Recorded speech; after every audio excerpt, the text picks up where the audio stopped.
Bonjour à tous, on se retrouve une fois de plus aujourd'hui pour notre nouvel épisode des observations journalières. Comme vous avez constaté, ma stratégie consiste à analyser le marché en différentes unités de temps.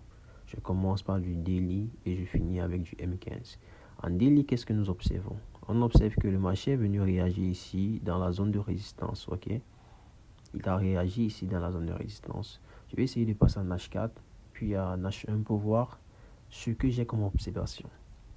En H4, je constate ici que nous avons des sommets et des creux qui sont toujours ascendants. Ok, et le marché n'est pas venu casser le dernier creux. Donc ça veut dire qu'en H4, on continue à être haussier. Qu'est-ce que nous avons en H1? En H1, on constate que après la réaction du prix dans la zone de résistance, le marché est venu ici faire un coach, ok, un changement potentiel de tendance.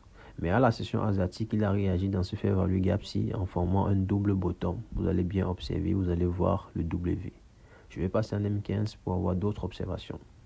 En M15, qu'est-ce que nous avons? En M15, après la réaction du marché dans la zone de résistance en daily, il a créé un coach et un boss, ok, un changement de tendance.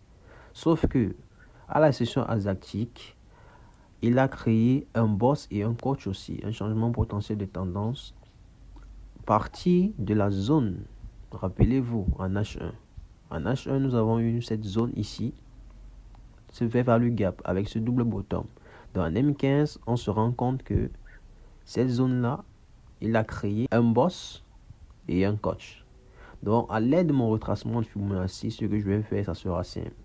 Si j'ai une opportunité dans la zone premium qui est en haut, je vais vendre. Et si j'ai une opportunité dans la zone discount qui est en bas, je vais acheter. Tout simplement. C'était tout pour mes observations du 10 septembre 2025. Si cette vidéo vous a plu, n'hésitez pas à laisser un commentaire, liker ou partager. Et surtout, abonnez-vous. Merci.